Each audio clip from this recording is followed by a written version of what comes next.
Tem uma má notícia. A deputada federal Erika Hilton teve um problema de saúde e não pôde estar aqui conosco hoje. A gente recebeu essa notícia agora há pouco, infelizmente. Por este motivo, a gente vai contar com 2 debatedores ao invés de 3 nessa mesa, que são a Arlene Klemscher, que está lançando conosco um livro Marxismo e Judaísmo, e o Ricardo Antunes, que está lançando uma edição também comemorativa do seu livro Sentidos do Trabalho, um clássico da sociologia do trabalho. Queria então convidar ao palco a Caroline Sardá, o Ricardo Antunes e a Arlene para a gente começar essa conversa. Por favor.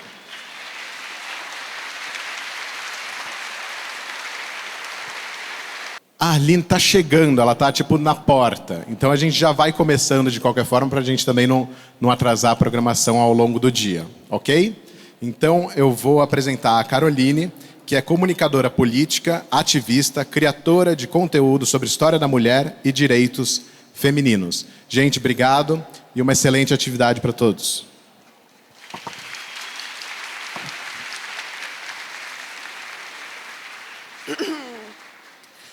Boa tarde, camaradas. É uma grande alegria mediar esse debate da Boitempo com um tema tão urgente quanto a luta pelo fim da escala 6x1. Como alguém que trabalhou muito tempo como vendedora de shopping, como caixa, como estoquista, eu estou também organizada nessa luta do movimento VAT há uns 2 anos, quando o Rick Azevedo começou a falar sobre esse tema. Eu também estava junto, tentando pautar nas redes e atrair mais pessoas para esse movimento. Então, estar aqui hoje, vendo tantas pessoas, vendo isso saindo de um sonho de todos nós e se concretizando aqui na realidade, é um tema realmente que vai pautar muito o nosso debate hoje. E nós vamos falar sobre o socialismo utópico, a luta pelo fim da escala 6x1. E para esse debate hoje nós teremos o professor Ricardo Antunes, que é um dos principais nomes da sociologia do trabalho no Brasil.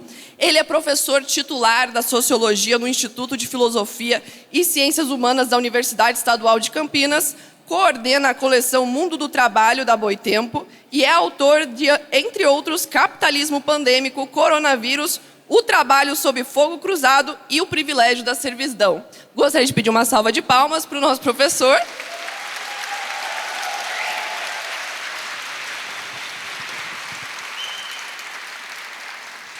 E, professor, eu já queria aproveitar que está o senhor aqui hoje para conversar sobre a fala inicial do Marx. Você, não senhor, você. Ah, vou chamar de você então, né? Então, você poderia começar falando para a gente, em uns 5 minutinhos, se Marx já pautou isso em algum momento, essa questão da diminuição da jornada de trabalho, até porque hoje nós estamos no aniversário de Marx e nós vamos pautar a questão desse socialismo utópico para prática. Então, eu gostaria de ouvir o senhor, 5 minutinhos, por gentileza. Muito bem. Bom dia, boa tarde a todos, todas. É um prazer estar aqui com vocês, mais uma vez na festa Marx. Não posso começar esta fala sem dizer que Marx vive. Marx vive e é por isso que nós estamos aqui debatendo. Naturalmente que a questão do tempo de trabalho mereceu reflexões muito vivas do Marx. A primeira coisa, talvez a coisa mais direta no Capital, na sua obra magistral, que não é a única, mas é a obra, digamos, mais magistral. O Capital fez com que o tempo passasse a ser uma questão crucial. Por quê? Porque o capital quer prolongar o tempo ao limite da classe trabalhadora, o que obrigou a classe trabalhadora a lutar pela redução da jornada de trabalho. A primeira pista do Marx, e nós encontramos no volume 3 do Capital. Ele diz assim, eu tinha até preparado aqui para uma exposição mais longa, mas vou deixar de lado o meu papel. Isso está, aproveito aqui, estamos relançando Os Sentidos do Trabalho, uma edição de 25 anos especial, com um apêndice novo e vários comentários novos em relação ao livro. No capítulo 10 desse livro, eu menciono isso. O Marx diz assim, o mundo da produção é a esfera das necessidades. É o reino das necessidades. Aí é fundamental que haja um trabalho associado, um trabalho coletivo, que vai fazer com que a produção da vida se desenvolva, a produção e a reprodução da vida tenham fruição. Esse espaço, entretanto, é o espaço do reino das necessidades, porque é aquele momento em que aquela fase da reconstrução de uma vida para além do capital, onde o objetivo prioritário é atender, através de um trabalho coletivo, autônomo e autodeterminado, produzir os bens necessários para a sobrevivência, a reprodução humana. Aí o Marx diz, esta é a etapa mais difícil. Se nós fôssemos debater aqui a experiência russa, seria já evidente desde logo as dificuldades encontradas, entre tantos outros debates. Mas, uma vez o reino da necessidade, a esfera prevalentemente material, onde é imperioso encontrar as condições necessárias para a vida humana, suprida esta etapa, imbricada, não tem nenhum evolucionismo. O Marx era um dialeta magistral. O Marx não tem nada de evolucionista. Quem diz que Marx é evolucionista não sabe do que está falando. É simples assim. Ele vai dizer, mas junto com o reino das necessidades, e na medida em que eles estão sendo atingidos e conquistados, emerge o reino da liberdade. Né? Um momento onde, digamos, a dimensão extraprodutiva, a cultura, a filosofia, a arte, o tempo verdadeiramente livre, o ócio no sentido profundo do termo, né? No sentido profundo, o tempo em que eu posso viver sem pensar que tenho que trabalhar. Só então que eu posso avançar. Então há uma dialética entre o reino da necessidade e o reino da liberdade. E aí o Marx termina, no volume 3 do Capital, essa passagem. Isto coloca como no centro do debate a questão da redução da jornada ou do tempo do trabalho. Porque se eu trabalho 10, 12, 14 horas, como os trabalhadores entregadores de motos, às vezes mais, ou motoristas das plataformas, né? Se eu não tenho descanso, a minha vida está destroçada. Então, esta é a questão crucial. No livro Sentido do Trabalho, eu levanto um segundo ponto do Marx. Quando eu luto pela redução da jornada de trabalho, eu começo a lutar pela diminuição do despotismo fabril ou do despotismo no mundo produtivo, no mundo do trabalho.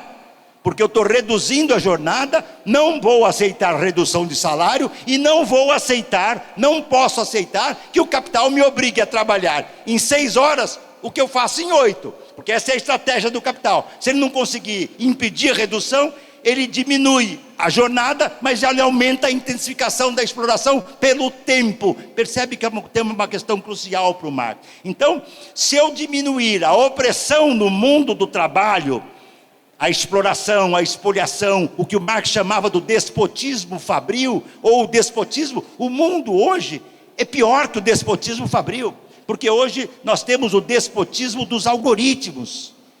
Você tem que cumprir um tempo, uma jornada, uma entrega, um trabalho, numa lógica que você não vê. O algoritmo nós não vemos. Então é mais perverso. E ao discutir o tempo de trabalho, ao mesmo tempo em que eu, primeiro, aumento o meu tempo livre para viver fora do trabalho. 2, ao mesmo tempo em que eu aumento o meu tempo livre fora do trabalho, eu posso me perguntar, esta é a questão marxiana fundamental, eu posso começar a perguntar, eu reduzi a jornada de trabalho de 8 para 6, de 6 para 4 por dia, mas eu posso perguntar, eu estou produzindo o quê e para quem? E quando eu faço essa pergunta, eu estou produzindo o quê e para quem? Eu coloco o dedo na ferida do que o Marx chamava do sistema de metabolismo social do capital. Porque aí eu não estou só lutando pela redução do tempo, pelo aumento do trabalho dos desempregados e das desempregadas, porque se eu reduzo a minha jornada, eu vou incorporar outras trabalhadoras e outros trabalhadores. Eu vou diminuir a intensidade da exploração, se eu criar essas condições, mas eu vou me perguntar, eu vou produzir o quê e para quem? Aí eu boto o dedo na ferida que move o sistema destrutivo do capital. Então esta é a questão fundamental do Marx, tá certo? A gente poderia levantar outros pontos para desenvolver, mas esta é crucial. E um último ponto, então, já que eu tenho 2 minutos. Tá? Ao lutar pela redução da jornada de trabalho, eu estou ao mesmo tempo, num país como o nosso, nós temos uma massa imensa de trabalhadores e trabalhadoras desempregados, ou na informalidade, ou no trabalho precário. Isto é um fenômeno mundial. É do Brasil, é da América Latina, é da Ásia, é da África, é da Europa. E esta redução da jornada me permite incluir uma parte da classe trabalhadora, e com isso eu termino, porque nós temos um mundo infernal. Uma parcela imensa trabalhando 8, 10, 12, 14 horas por dia, e uma parcela imensa sem nenhum trabalho. Há algo de podre no reino da Dinamarca. Esta é a lição que eu aprendi com Marx. Obrigado.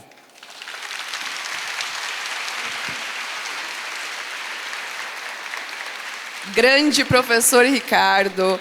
Chegou agora também a Arlene Klemscha, que é historiadora e professora do Departamento Letras Orientais da Universidade de São Paulo, onde fundou e dirige o Centro de Estudos Palestinos. Mestre e doutora em História Econômica pela mesma instituição, foi pesquisadora visitante na University of Michigan at Ann Arbor e representante da sociedade civil brasileira na Rede de Coordenação Internacional da ONU pela Palestina entre 2005 e 2015. Gostaria de pedir uma salva de palmas.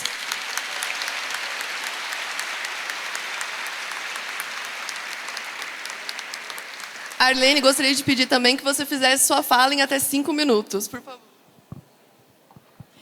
Bom, bom dia a todos. Em primeiro lugar, lamento ter perdido, só peguei esse finalzinho, né? Eu estou vindo de fora de São Paulo, errando marginal pelo Waze, pelo caminho, aquele caos que é entrar em São Paulo. Então, lamento ter perdido a fala, ter chegado um pouco tarde aí. Essa mesa, ela propõe falar um pouco, né, do socialismo utópico, a redução da jornada 6x1, que é uma pauta das mais importantes hoje. Bom, é um caminho muito longo, né? É um caminho muito longo do socialismo utópico, mas acho que vale a pena pensar um pouco que, para chegar à luta por direitos trabalhistas, foi necessário fazer a crítica do socialismo utópico e superar o que era a pauta e a visão, né, do socialismo utópico. Mas o socialismo utópico também tem que ser reconhecido como começo, né? O começo do desenvolvimento desse trajeto, desse percurso, né? E que vem lá do século XVI para o XVII, né? A origem disso, quando começaram a surgir retratos utópicos, né? Idealizações de condições sociais ideais, né? E no século XVIII é que surgiram, no final do século XVIII, teorias de fato comunísticas, né? Ou seja, de formas de sociedade ideal, comunitária, enfim, comunista num sentido muito precoce, né? Mas que, de qualquer forma, trazia a exigência de igualdade, né? Em que a exigência de igualdade não se limitava aos direitos políticos, que era a pauta da Revolução Francesa, né? A obtenção de direitos políticos, a cidadania. Então, a igualdade, ela tinha que ir além desses direitos políticos, ela tinha que tratar da condição social dos indivíduos, né? Ou seja, surgem as primeiras ideias e teorizações sobre a elaboração de uma forma, ou seja, de como abolir não apenas privilégios, mas diferenças de classe. Bom, e aí é que surgem os socialistas utópicos.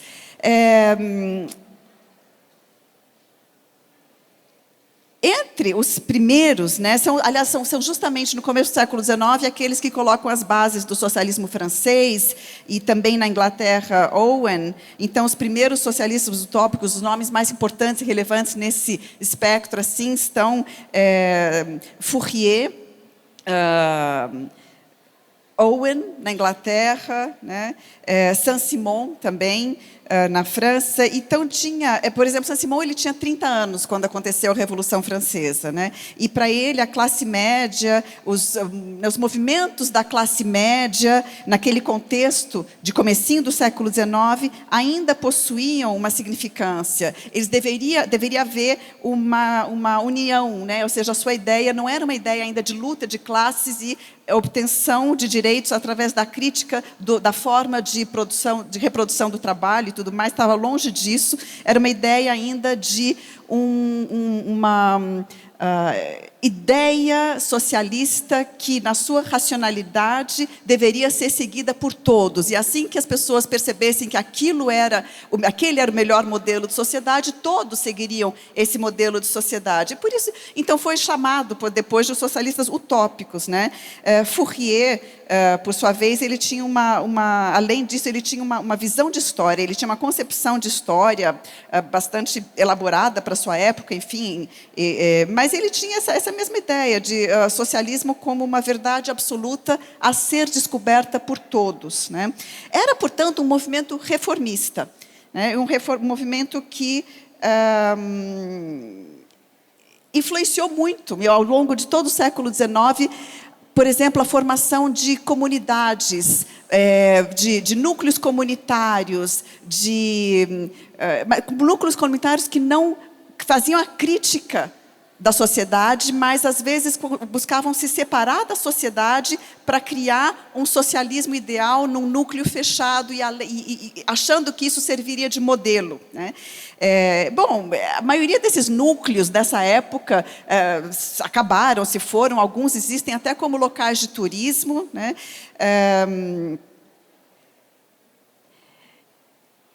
Mas sem ignorar que, por exemplo, defendiam o fim da diferença de classes, né? Defendiam, Owen, por exemplo, exatamente essa ideia da remoção da diferença de classes, mas sem fazer a crítica do sistema produtivo, da exploração do trabalho, da luta de classes e da classe trabalhadora, que Marx só muito posteriormente chegaria, né, a essa elaboração, a essa visão. Então, os socialistas utópicos, eles não deixam de trazer uma ideia, eles não deixam de trazer o início do movimento, uma influência, mas que é ainda considerado, e aí Engels tem um texto que é dos mais úteis, na verdade, para se fazer, para se compreender esse trajeto, que é o seu texto sobre o socialismo, né, do socialismo utópico ao socialismo científico. Na visão de Engels, os socialistas utópicos faziam uma grande bagunça de ideias, não tinham tornado aquilo uma ciência, no sentido de que não extraíam as suas visões de uma real avaliação das bases produtivas da sociedade.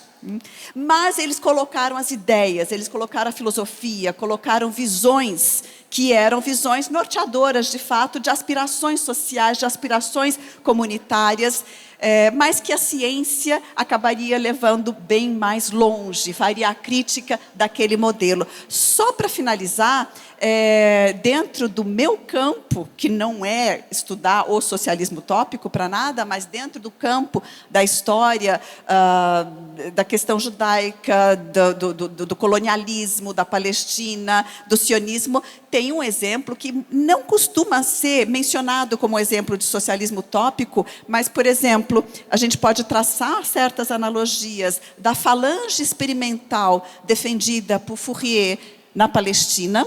E ele, aliás, Fourier era bastante antissemita, sabe? Ao diferente de Saint-Simon.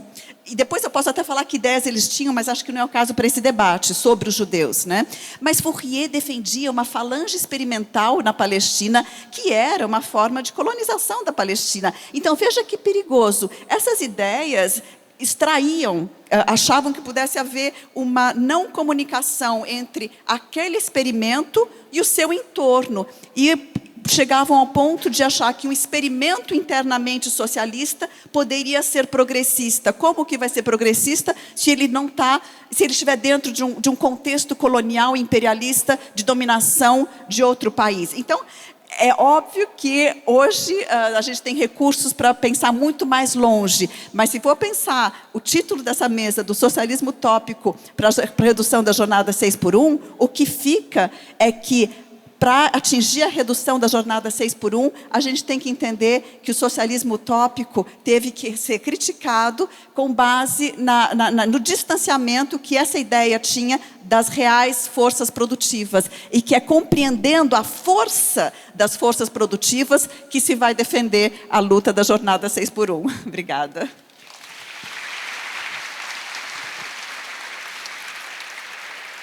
Muito obrigada, professora. Incrível essa contextualização que tivemos agora, tanto do Ricardo quanto da Arlene.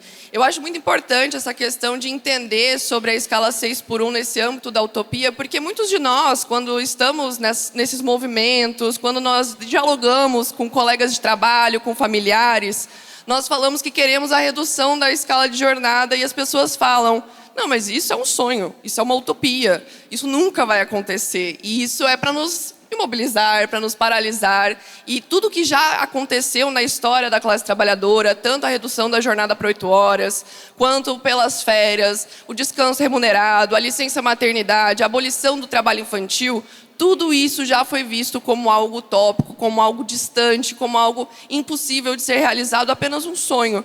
E eu gostaria de trazer, então, para esse debate uma reflexão.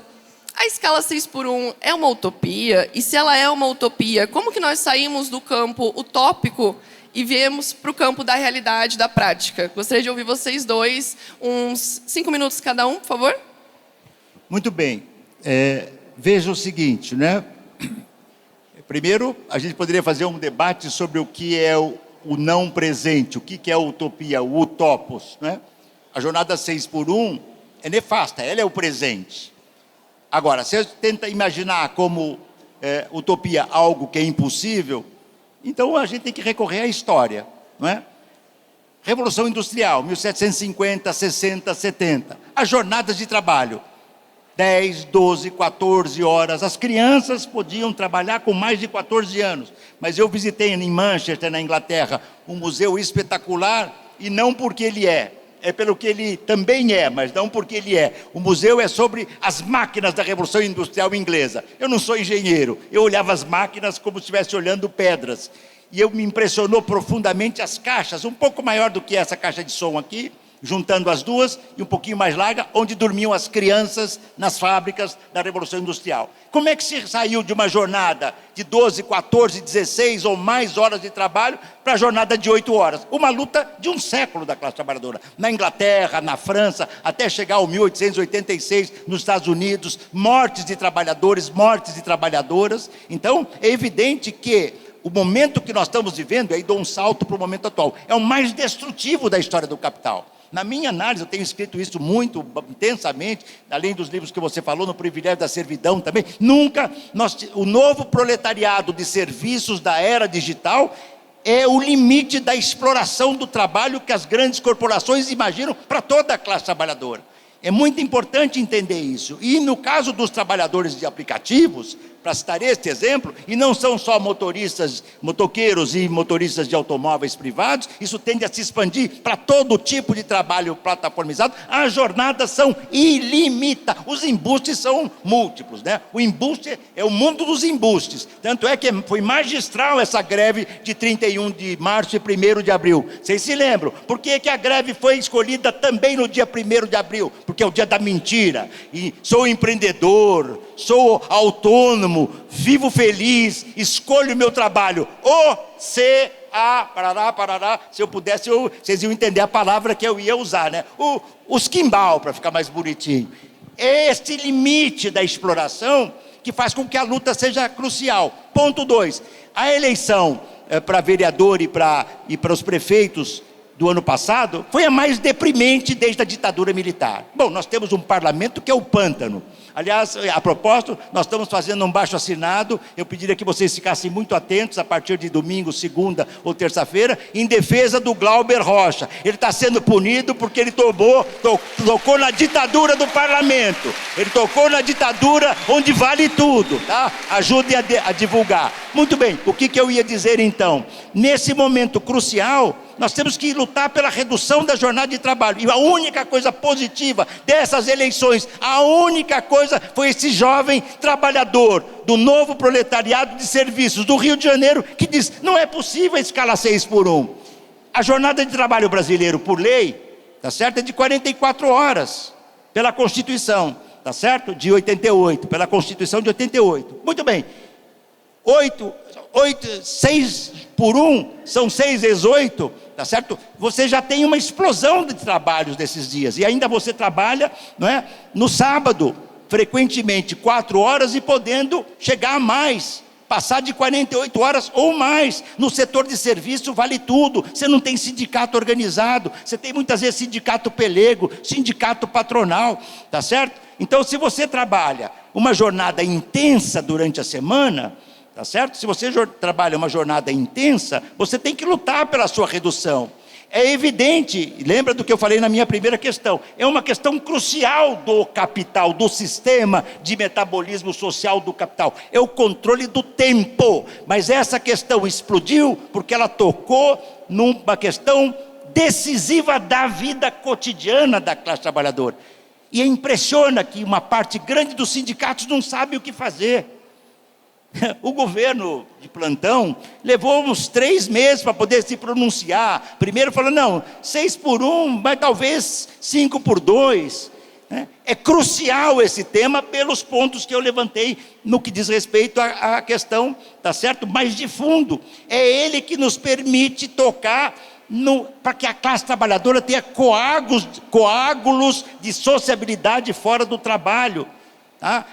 Eu já peguei depoimentos, vários, a mim mesmo, dizendo, eu chego em casa, esses trabalhadores, às 2 da manhã, e meu filho de 1 ano, 2, 3, está dormindo, e eu saio às 6 da manhã, eles não acordaram, eles não têm tempo livre, eles e elas não têm tempo livre. Ah, professor, mas o capital não vai ceder, o capital não cede, ainda mais num país escravocrata, onde tem uma burguesia, que um ex-ministro do banco, um ex-presidente do Banco Central, disse outro dia, que o certo no Brasil seria, o salário, pasmem vocês, não ter aumento de salário mínimo nos próximos 5 anos. O que a gente faz com um cara desses? O que a gente faz com um cara desse? Vocês se imaginam? Claro, fico imaginando um grande investidor, eu não tenho ideia de quanto ele ganha por mês, eu não tenho ideia, tá certo? 1,5 milhão, 2, 3, essa é a questão crucial. Agora, e o papel das esquerdas, movimentos sociais, sindicatos, para terminar, partidos, e as lutas, é tocar na questão vital, mexer na vida cotidiana. Eu começo a perguntar, eu quero produzir, ok, para quem? O primeiro ponto, o primeiro passo é diminuir a opressão, a exploração, a expropriação do trabalho que a jornada ilimitada traz. Obrigado.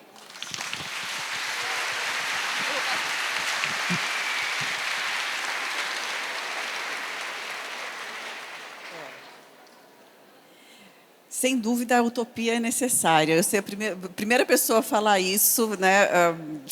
Ainda mais trabalhando com o tema que eu trabalho, que é o conflito árabe-israelense, né? Se a gente não acreditar em alguma coisa, esquece, você entra em casa, fecha a porta e não faz mais nada. Então, agora, eu me pergunto se a escala 6x1, então a que distância que está essa utopia? Porque o caso é o seguinte, a utopia é a ideia de que é uma ideia que nos move, a qual nos dirigimos, aonde nunca chegamos. Não sei se a escala 6x1, a gente deve olhar para ela como algo tão utópico assim, sabe? Porque a questão é quem é que vai lucrar, quem é que vai extrair, né, todos os benefícios reais, o lucro, da inteligência artificial, do avanço tecnológico, da robotização. Como assim vai ter redução de lucro, vai ter redução de viabilidade de empresas, de negócios? Ok, setor de serviços é um caso à parte, mas o setor de serviços... O caso é o seguinte, quando houve a redução da jornada de trabalho em 4 horas, na Constituição de 88, não aconteceu nada demais. Pelo contrário, você viabiliza a vida do trabalhador. Hoje, lutar para a redução da jornada 6x1 é simplesmente lutar por um pouco mais de condição de trabalho. É algo muito atual, é muito real, é absolutamente necessário. Numa cidade grande, a pessoa leva 2 horas para chegar do trabalho, 2 horas para ir embora. Então, como assim 8 horas por dia? Não conta isso como horário de trabalho? É claro que é horário de trabalho. Se você leva esse tempo para chegar no seu trabalho, se você não chega, não é trabalho. Se você não chega, você não vai ter... Então, é tempo. Então, a gente passou da realidade de 88 a uma realidade hoje onde não é viável a jornada 6x1. Agora, é claro que aí tudo vai depender do segundo passo, né? O socialista utópico vai ficar no sonho. O segundo passo são as bases do socialismo científico que nos mostram como lutar por essa jornada 6x1. E é só mesmo pela análise das condições reais da sociedade, da produção, e pela organização da classe trabalhadora, dos sindicatos, das associações, dos diversos núcleos que estão em cada contexto, em cada segmento do trabalho, e pela presença da pessoa. O sindicato não pode fazer isso sozinho, né? Sem a nossa presença ele não é nada, ele não atua. Então é a nossa presença em todos esses espaços que possam, de alguma maneira, seja o sindicato ou outra representação, nos defender, que isso vai acontecer, né? A superexploração está aí. A superexploração é uma realidade absolutamente esmagadora. E mesmo dentro da jornada 6x1, a gente não tem mais condição de seguir dessa forma. O trabalho já não tem mais condição de sobreviver dessa maneira. As pessoas estão ficando doentes. As pessoas estão deixando de ir ao trabalho porque precisa buscar atendimento psicológico, médico, todo tipo. Então, realmente apropriando-se das ferramentas de luta, das ferramentas de reivindicação dos seus direitos, apropriando-se da consciência, em primeiro lugar, para ter essas ferramentas, é que a gente vai fazer essa transição, né, de uma ideia que é ideal para uma ideia muito palpável, real, que precisa ser demonstrada a sua viabilidade e demonstrado o meio da luta de classes para se chegar a essa conquista.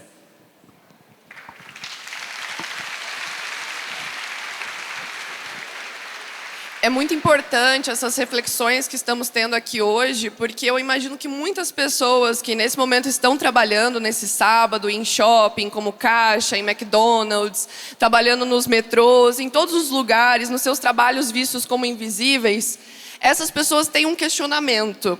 Se o tempo delas está sendo cooptado pelo capital, se elas trabalham em 6x1, se elas não têm tempo de descanso, se elas não têm tempo com a família, se elas não podem ficar com seus filhos, em que momento essas pessoas terão tempo de lutar? Em que forma nós vamos levar isso do nosso desejo, do desejo de toda a classe trabalhadora, desse objetivo, para a prática? Como que nós vamos organizar esses trabalhadores e sair dessa conversa de hoje com um pensamento prático mesmo? Porque, como alguém que trabalhou como vendedor em shopping, trabalhando na 6x1, trabalhando em feriado, trabalhando até às 11, dobrando para bater meta, a gente está cansado, a gente está com burnout, a gente está exausto, a gente não tem tempo. E eu queria entender, ouvir de vocês também, pensando nessa construção histórica que nós tivemos da luta dos trabalhadores, que foi pela organização, pela tomada de consciência. Como que nós vamos alcançar o fim da escala 6x1 pela organização da classe trabalhadora, analisando todas as conquistas que nós tivemos até agora e as lutas que um dia foram utópicas? 5 minutos também. Tá, veja bem, essa talvez seja a questão mais difícil, né? Por quê? Porque nós estamos vivendo uma etapa do capitalismo que é, digamos, a etapa pautada por uma crise estrutural do sistema do capital. Nós não estamos vivendo, no meu entendimento, uma crise conjuntural. Não é assim, hoje está baixo, mas amanhã vai crescer. Não, nós podemos ter oscilações, mas é uma crise estrutural. Devastação da natureza. Que alternativa tem para poder enfrentar a questão da natureza, se não travar o capitalismo, obstar o capitalismo? Você tem que acabar com a energia fóssil, você tem que acabar com a mercadoria que se baseia na individualização do transporte, você tem que reduzir digamos assim, a extração mineral, mas para isso você tem que controlar o sistema digital, você tem que controlar o sistema bélico. Quer dizer, nós chegamos num momento da história do capitalismo, lembra da Rosa Luxemburgo, socialismo ou barbárie? Se a Rosa tivesse viva, ela diria, É mais difícil hoje, porque a barbárie é o que nós estamos vivendo. Nós vimos há 2 semanas atrás, um trabalhador escravizado, que foi marcado a ferro, com as iniciais do seu dono. Quer dizer, isso no século XXI. Nós temos, ponto 2, um nível de avanço tecnológico imenso. Inteligência artificial, algoritmos. Só que digamos assim, este avanço tecno-informacional digital é movido pelo sistema do capital. Se essa tecnologia, tá certo, fosse controlada e em benefício, fosse criada pela comunidade, pela coletividade, pela classe trabalhadora, por um sistema não capitalista, nós poderíamos trabalhar 2, 3 horas por dia, 3 ou 4 horas, 3 ou 4 dias da semana. Mas nós teríamos que parar com uma produção bélica, que só inferniza hoje, não é? O que podem dizer os meninos, as crianças, as mulheres da faixa de Gaza, os homens, todos brutalmente assassinados, um atrás do outro, tá certo? A Europa disse recentemente que, veja que interessante, o arcabouço fiscal vai ser rompido na Europa, mas não é para melhorar as condições de vida da população europeia, é para drenar o capital para a indústria bélica, que nós estamos num momento de destrutividade ilimitada do capital. O que nos assusta, e é para isso é preciso reinventar, reler, estudar e lutar, reinventar, compreender a partir de Marx os desafios do nosso tempo. Não é possível uma jornada de trabalho de 12, 14, 16 horas. Quantos morrem em São Paulo num dia como hoje os meninos que entregam os produtos que nós pedimos? Ou que a população pede? Quantos morrem? Mais de um por dia. Quantos se acidentam? Só na cidade de São Paulo, vários. E não tem nem contabilidade, isso não é possível nem de fazer pesquisa, porque muitos não entram como acidentes de trabalho. Então nós estamos vivendo uma situação que é difícil. Os sindicatos estão prisioneiros de uma luta muito restrita, mas tem sindicatos rompendo. Veja uma coisa interessante, se dizia alguns anos atrás, mas esses trabalhadores, entregadores, não vão fazer luta porque eles são individualizados. Eles criaram a Aliança Nacional dos Entregadores de Aplicativos. Esta aliança teve 2 importâncias no período recente cruciais. A primeira, ter organizado esta greve, ajudado na organização desta greve de 31 de março e 1º de abril. Aliança Nacional dos Entregadores de Aplicativos. Segundo, esta aliança, ainda no seu começo, tem uma aparência, uma forma. Ela não é uma central sindical, ela não é um movimento social, ela não é um partido, mas ela é um pouco de tudo isso. Ela aglutina lideranças, grupos de trabalhadores, sindicatos comprometidos, e ela teve um papel crucial no PL 12 do governo Lula, que se fosse do Bolsonaro, era compreensível. Quem leu o PL 12, ele é vergonhoso, feito pelo governo Lula. Ninguém tem dúvida de quem nós votamos, né? Por suposto. Estou falando de outra coisa, tá certo? E o que dizia o PL do governo Lula? Os trabalhadores de motoristas são autônomos. Mas que autônomo? Em que mundo que nós vemos autonomia? O trabalhador e a trabalhadora não têm autonomia. Isso já cansamos de mostrar, e todas as pesquisas sérias mostram isso. Então essa questão tem que bater no cotidiano, e esta é a força dela. Se a esquerda ajuda. Se a esquerda atrapalha, se a esquerda dentro da ordem não fala sobre isso, o capital vai dizer, é impossível, nós vamos reduzir o lucro. A Arlene referiu aqui uma coisa, eu também já tinha me referido antes, com o avanço tecnológico que nós temos hoje, a produtividade é ilimitada, o seu crescimento. O que nós temos que fazer é reduzir a jornada de trabalho, dar um mínimo de dignidade para a classe trabalhadora, mínimo dentro do trabalho, um mínimo de dignidade fora do trabalho, na vida, coágulos de sociabilidade, e refletir, lutar e pensar que com esse mundo não vai dar para dizer como é que nós vamos estar daqui a 30 anos. Eu não tenho a menor ideia. Então, ou é o socialismo, reinventá-lo. Esse é o nosso desafio. Mas a partir do quê, professor? Das lutas sociais. Esse é o nosso desafio. Obrigado. Muito bom. Pode falar. Eu nem tenho o que acrescentar, assino embaixo. Diria também que, sim, a gente vive a barbárie, a gente vive a distopia. A gente vive a distopia. A faixa de Gaza é a distopia, né? E diante dos nossos olhos, se desdobrando diante dos nossos olhos, mas ela também nos faz lembrar que essas lutas estão conectadas. Isso é, sem dúvida, hoje uma possível e, se for tomada efetivamente, origem e fonte de poder das nossas reivindicações, ou seja, segmentos de trabalhadores junto com pautas anticolonialistas, pautas contra-hegemônicas, pautas que desafiem esse sistema de dominação neoliberal, para lá de neoliberal, no seu conjunto, né? Perceber a conexão entre todos eles, perceber a conexão entre o que está acontecendo na faixa de Gaza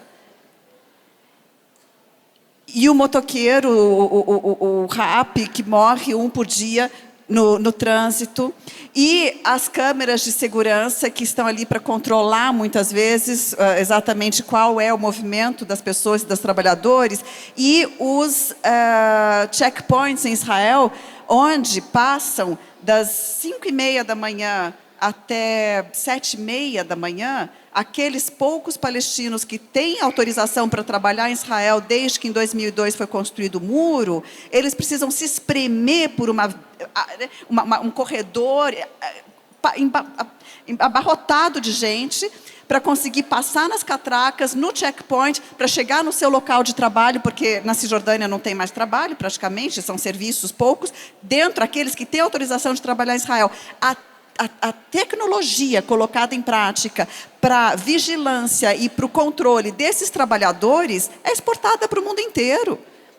Eles sabem quantos trabalhadores passam por ali de maneira automatizada, e as suas faces são todas cadastradas. E se você vai para uma manifestação lá, você tem o seu rosto cadastrado, né? E se você vai aqui, você está começando a ter o rosto cadastrado também. E você também está começando a ser controlado dessa forma, que é um controle de massas. É um controle automatizado de massas, cuja tecnologia vem do sistema colonial, usurpador e genocida, que está sendo posto em prática debaixo dos nossos olhos e é exportado para o mundo inteiro. Então, essas lutas, elas estão conectadas. A primeira coisa é a gente perceber que elas estão conectadas e, claro, reinventar, a partir de uma consciência aguda da realidade, reinventar as formas de pensamento, emancipação, direitos, luta por direitos, mas não há como achar que se possa abandonar a centralidade das diferentes formas de representação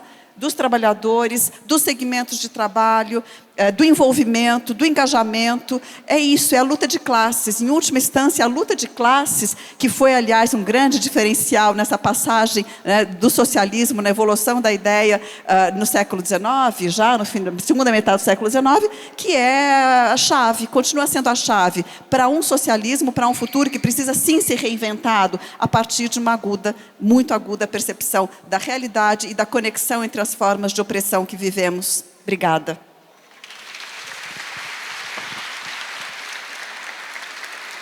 Perfeito, até porque a história das sociedades é a história da luta de classes, não é mesmo? E eu gostaria de aproveitar para encaminhar para o final, para perguntar se alguém aqui gostaria de fazer alguma pergunta. Teve uma pessoa que levantou, pode vir até aqui, e já para vocês trazerem as considerações finais respondendo essa pergunta.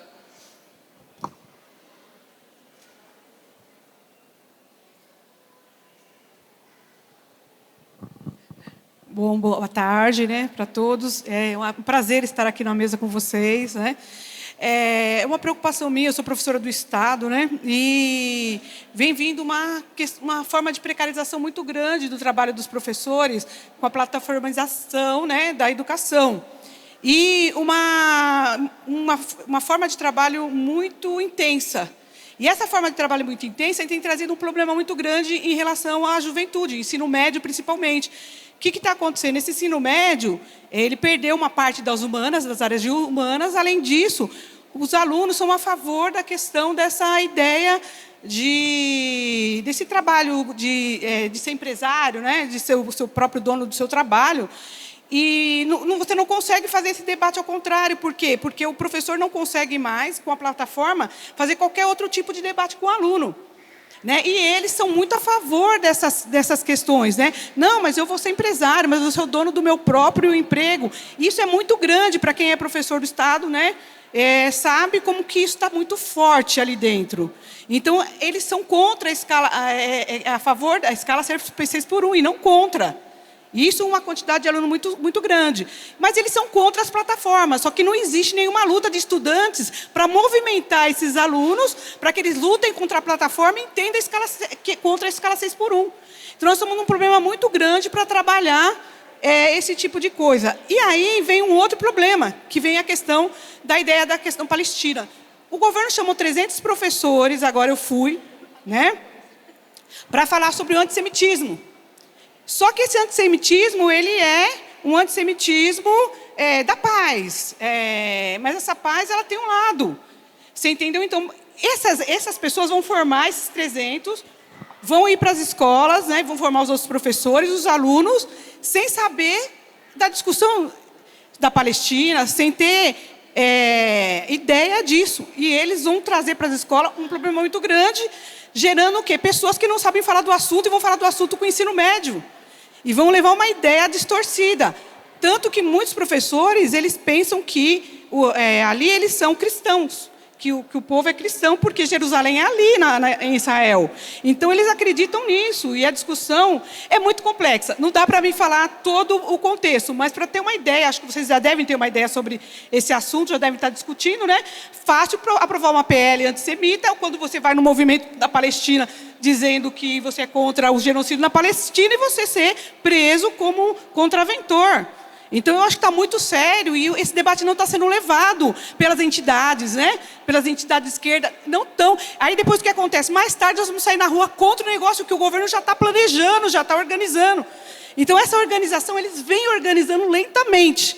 E a gente vai só depois sair das ruas contra aquilo que já está estabelecido, né? Então, eu queria que vocês comentassem sobre isso. Passando já... 5 minutinhos para cada um e já pode fazer as considerações finais, por favor. Tá bem, são questões muito importantes, eu acho que a gente pode até dividir aqui, tá certo? Porque a Lene tem todos os elementos para poder entrar mais direto na questão da luta que ela estuda tantas décadas, eu não posso nem falar tanto tempo, muito tempo, né, para nossa felicidade. Muito bem, deixa eu falar rapidamente então para a colega algumas coisas, né? O mundo, a concepção hoje do neoliberalismo em simbiose com o neofascismo, porque hoje há uma simbiose entre neoliberalismo extremado e neofascismo. Está aqui no governo do Estado, tá certo? Está agora na sua figura mais indigente nos Estados Unidos, tá? E se esparrama em várias partes do mundo. Qual é a concepção para a educação? Tá certo? Cadê a companheira que fez a pergunta? Isto. Não, ali. Como é que se manifesta na educação? Plataformização sob comando do capital financeiro. E pedagogicamente, qual é a saída? É o empreendedorismo, é o embuste ilimitado. Em 1919, num artigo escrito pelo Gramsci, chamado, acho que era Homens e Máquinas, ele disse assim, tratando da educação industrial do início do século XX, que perto de hoje era uma candura, Ele diz assim, a escola industrial do capitalismo do século XX é uma incubadora de pequenos monstros. A escola que se quer criar hoje, pelos governos neoliberais fascistizantes, mais neoliberais, porque o monstrengo tem o lado direito e o lado esquerdo. Só que o lado esquerdo, evidentemente, aqui é uma metáfora, é só para poder referir-se aos dois lados do corpo, né? Então, é financeirização. Então, se nós deixarmos, as crianças vão ser educadas desde cedo para empreendedorismo, porque aí é o fim do assalariamento. Mas não é o fim do assalariamento pela comunização do sistema de produção, é o fim do assalariamento pela ruptura de todos os direitos conquistados em 3 séculos de luta, desde 1750. Nós estamos voltando, eu costumo citar o exemplo, crowdsourcing hoje é o outsourcing do século XIX, com a diferença que hoje ele é digital. E o que era o outsourcing no século XIX? Terceirização de mulheres, homens e crianças sem nenhum direito. E a escola hoje, ela está sob comando do capital financeiro. É mais profundo do que a privatização. A privatização foi um passo anterior. Então nós temos que recusar. E as plataformas é a melhor forma, é o melhor jeito de você instaurar a razão instrumental mais grotesca. E o que é a razão instrumental do capital? Nascer aprendendo que ele vai ter que acumular, ou senão ele vai se estrepar. É isso aqui, o capital não diz. O Schumpeter já nos explicou, empreendedor é a classe burguesa, atenção, empreendedor, quem tem algum recurso e quer empreender, isso é uma coisa, chamar trabalhador pobre na informalidade, endividado para alugar o carro, o equipamento, o celular de empreendedor, é um vilipêndio. E como é que você trata um mundo desse de vilipêndios? Nós temos que fazer uma luta incansável pelo resgate de uma dimensão pública e social da educação. É simples? Não, não é simples. O mundo nos ajuda, para terminar. Não, o mundo não nos ajuda. Se eu estivesse falando aqui em 2012, 13, eu estaria sorrindo. A era das rebeliões, né? O mundo bombando. Revolução no mundo árabe, revoluções em tantos países, Occupy Wall Street, uma sucessão. Nós estamos vivendo uma era de contra-revolução, para lembrar o nosso Florestan, uma contra-revolução preventiva de amplitude global. Esse é o momento que quem está bombando é a extrema-direita. Nós vamos ter que afiar nossas lutas, ter coragem e não entrar no engodo da mistificação. Termino com uma frase direta. A esquerda faz todas as concessões, a esquerda da ordem, vamos assim chamar, faz todas as concessões do mundo. Vocês já viram algum burguês de estirpe dizer que aceita discutir a propriedade privada? Não, ele vai dizer que é divino, que é divina, que é constitucional e que é o cacete. Essas são as questões vitais. E como é que a gente parte para chegar às questões vitais? Combinando luta e refletindo sobre elas. E professor, mas como é que eu reflito? O que você nos ajuda? Eu só posso dizer o que serviu para mim. Eu só pude entender o mundo quando eu comecei estudando Marx, e a gente tem que fazer hoje no século XXI o que ele, um gênio, fez no século XIX. E isso é um empreendimento coletivo. Lutas e reflexão sobre as lutas. E vocês que são jovens, não podem desanimar nessa luta, porque um momento da história, e com isso termino, essa contra-revolução preventiva vai, sabe aquela frase linda, espetacular e verdadeira? Tudo que parece sólido pode derreter no ar, e já há sinais de derretimento. Obrigado.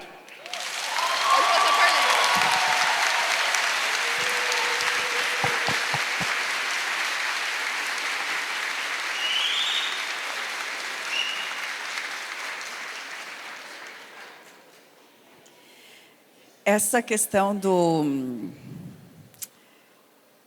que você trouxe é extremamente preocupante, né? Tem uma instituição por trás, então não é assim algo casual.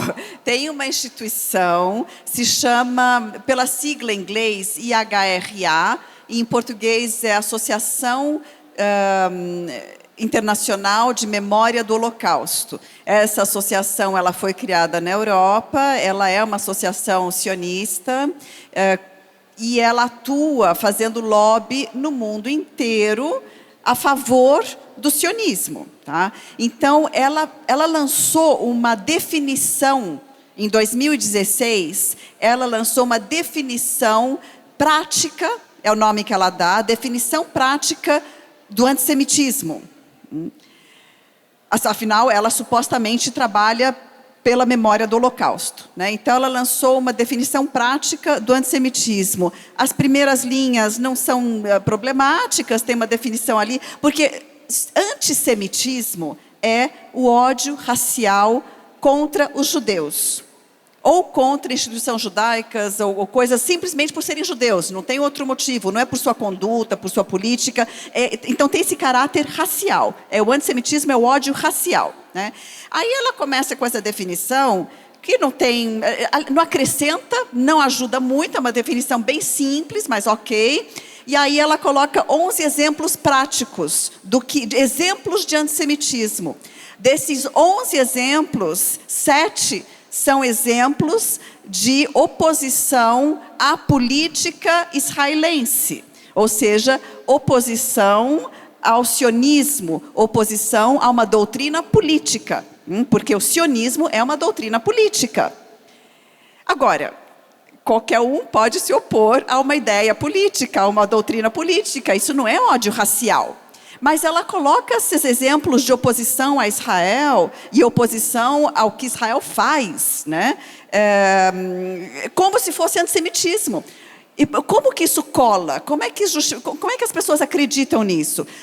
É difícil de acreditar. Mas, enfim, mas tem uma explicação de como que isso cola. Em primeiro lugar, ela faz lobby. Né? Primeiro, no Brasil, acho que a primeira prefeitura a aderir a essa definição foi do Rio de Janeiro.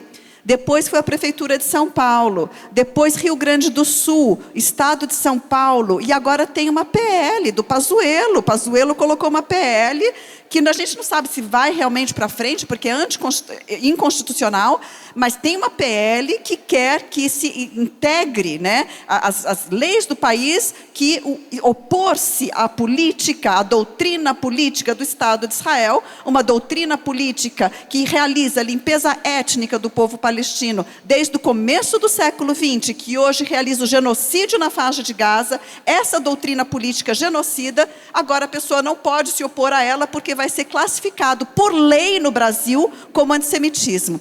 Agora, antes disso ir para o Congresso, né, já começaram a fazer os trabalhos na educação, porque o ato do Nunes, né, em São Paulo, o ato foi para que isso fosse usado nas escolas. Foi esse o ato.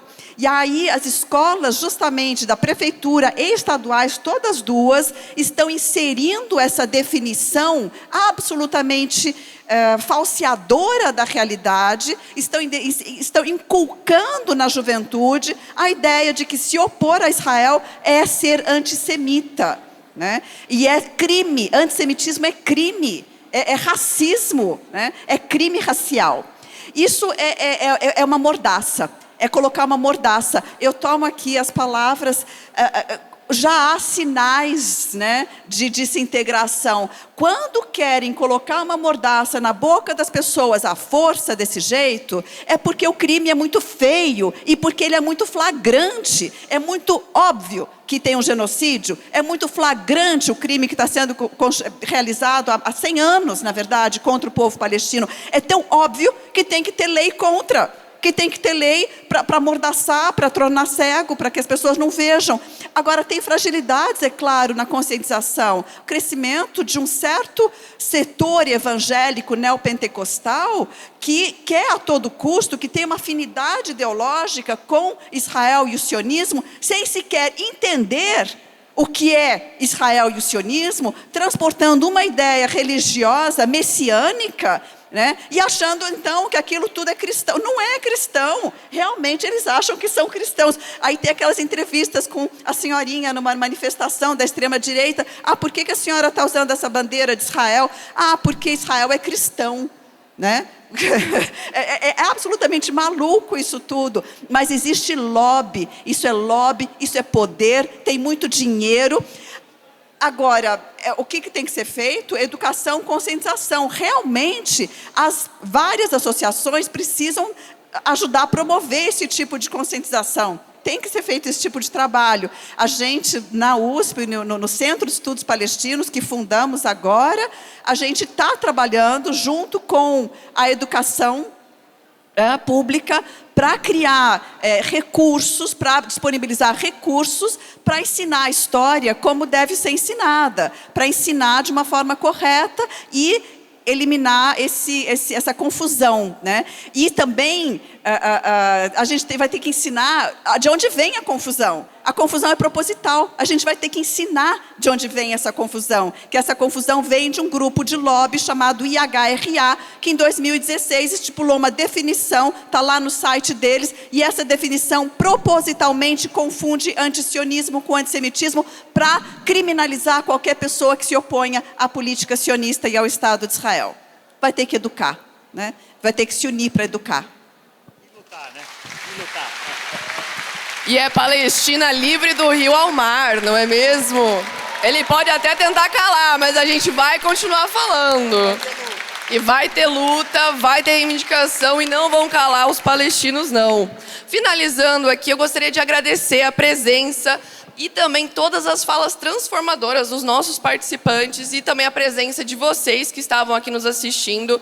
Nós devemos seguir na construção coletiva de uma sociedade onde o tempo, como o professor Ricardo falou e também a professora Arlene, seja o tempo dos trabalhadores, onde o nosso tempo não esteja servindo ao capital, por uma vida além do trabalho, porque nós não temos nada a perder a não ser as nossas correntes. Então, uma boa tarde a todos e vamos para as continuações aqui. Muito obrigada, pessoal.